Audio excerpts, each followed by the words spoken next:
Hi folks, this is Alan. How you guys doing? And I'm back with a movie review for you.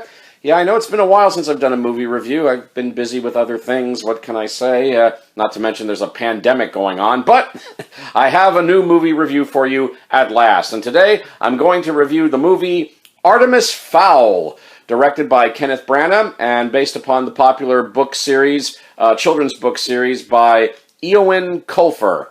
And the plot of Artemis Fowl is as follows, reading it off the internet here.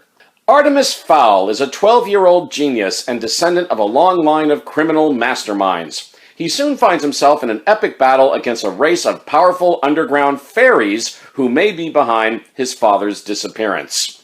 And that, in a nutshell, is the plot of Artemis Fowl, the movie. So, Artemis Fowl, the movie. Let me say right off the top that I've never read any of the Artemis Fowl books. I know that they're very, very popular books with kids. I think there's about 7 or maybe even 8 Artemis Fowl books out there, and Disney were really, truly hoping that this film version was going to be the start of a film franchise, kind of like Harry Potter. I have to say, Artemis Fowl ain't no Harry Potter. Not even close. Gee, Artemis Fowl, it really breaks my heart to say this because, I'm a big fan of Kenneth Branagh. He's a marvelous actor, a marvelous director, most of the time. I mean, I've loved his acting performances and his directing in the past, especially when he does Shakespeare, his performances as Hamlet. He directed that as well. Henry V, which I think he also directed. His film version of Much Ado About Nothing. All of those are great fun. I liked his performance in Dunkirk. I thought his movie version of Frankenstein was fun. Frankenstein with Robert De Niro as the monster. Not everybody liked that film version of Frankenstein, but I didn't think it was bad. Stay away, however, from Branagh's film version of Love's Labour's Lost, which he did like a Busby Berkeley version of that Shakespeare comedy, and it was awful, awful, awful. But my point being, more often than not, Kenneth Branagh is an excellent, brilliant, outstanding actor, and he's a great director as well, most of the time.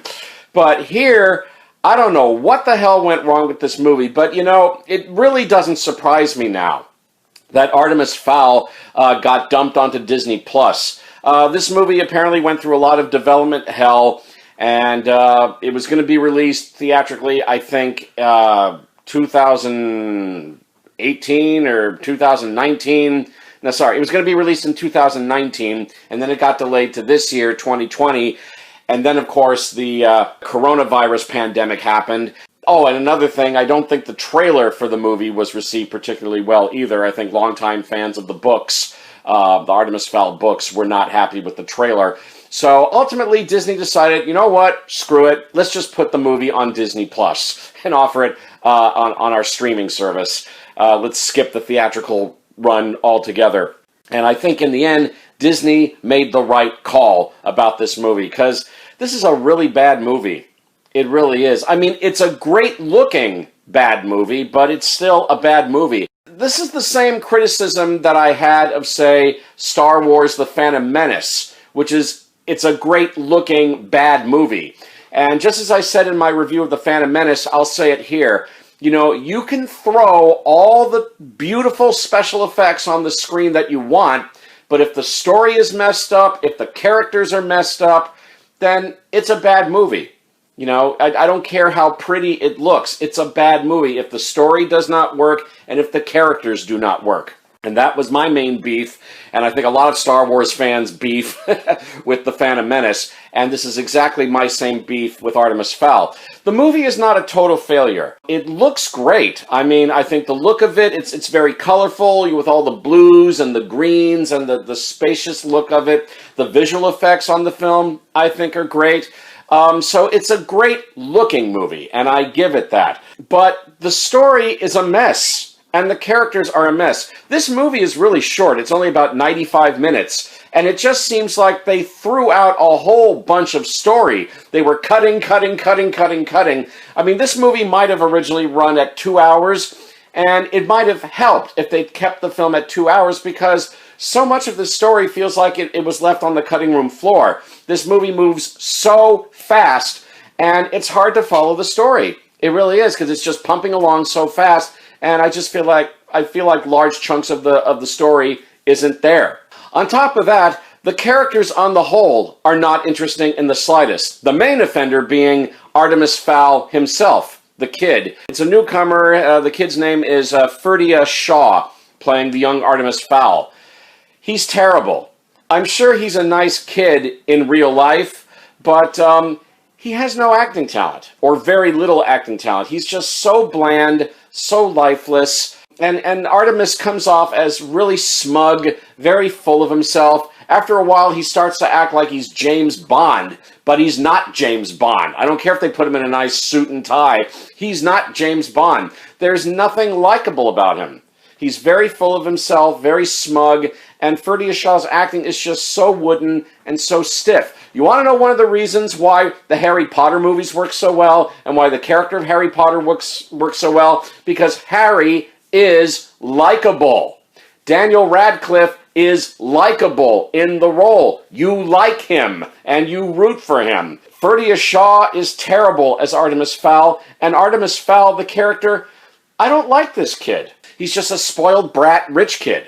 That's all he is. And, I just don't care about him. And I don't care about this story of him trying to find his father and, who's been captured by some evil mastermind. Colin Farrell plays Artemis Fowl's father. Colin Farrell totally wasted in this role. Great actor, Colin Farrell, but it's not much of a part. He has to play second fiddle to Ferdia Shaw. And he spends most of this movie tied up somewhere in the bad guy's lair. Not much of a role for him. Judi Dench, what a waste. I mean, this is Judi Dench. Judi Dench plays Commander Julius Root. She's the ferry commanding officer in this movie. And this is probably the worst performance Judi Dench has ever given. And this is Judi Dench. I love Judi Dench. She's a marvelous actress. She's brilliant, but not so brilliant here. She talks in this very gruff kind of voice for the whole movie. It's like she's in desperate need of a throat lozenge or something. And she plays the role all one note. There's no variation to her performance here. And again, coming from Judi Dench, Judi Dench was better in Cats. I mean that. She gave a better performance in Cats. And that's really saying something here. She's a marvelous actress. I love and adore Judi Dench, but I just think the role was not right for her, and I don't think she played it right. Her accent is also faulty in here, and she just sounds really gruff and that she needs a throat lozenge or something. It's not the best performance Judi Dench has ever given on film, so I have to say that she's a disappointment as well. Josh Gad as Mulch, who's a dwarf. He's a total Hagrid ripoff. Hagrid from the Harry Potter films, played by Robbie Coltrane. I mean, Mulch looks like Hagrid. He even talks like Hagrid, but he ain't no Hagrid. Not in the slightest. Josh Gad, he's certainly trying. He certainly sounds enthusiastic in his performance, but I look at Mulch in this film, and he's just a total Hagrid ripoff. There's nothing original about his character. So I don't like the character of Mulch, even though Josh Gad is trying hard. Let's see, who else can I mention from the cast? Let's see, there's Nonso Anozie as Dom Butler, who's Artemis's bodyguard. He's good, but it's not much of a part. It's a very, very underwritten part. It really is. He tries, but there isn't much that Nonso Anozie can do with the role of Dom Butler. It's just a very underwritten character. Tamara Smart as Juliet Butler, who's Dom's 12-year-old niece. She's wasted. She's not given anything to do. The only actor in this movie that I liked, the only character in this movie that I liked, was Laura McDonald as the fairy cop Holly, Holly Short. I think Laura McDonald is the lone shining light of this movie. She's very charming, very appealing. She's giving the part of Holly everything she's got. And she's the one and only cast member from this film who is actually good and who doesn't actually embarrass herself in any way. I really like Laura McDonald. I think she's very, very likable as Holly, the fairy cop. But Laura McDonald can't save this movie. The movie surrounding her is just so bad in its storytelling, so bad in the editing, and a lot of the other performances around her are either bad or just not very good, you know, her fellow cast members. So Laura McDonald as Holly Short, I liked her, but just her in the cast. Only Laura McDonald. But I definitely wanted to give her a shout out that I thought she was good. The only other good thing I will say about Artemis Fowl is that the visual effects are good. I love the whole look of the film. Again, the blues, the greens, the whole spacious look of the film, the world of the fairies that are in this film. The visual effects, I think, are very colorful and are very, very good. And it's a beautiful looking film.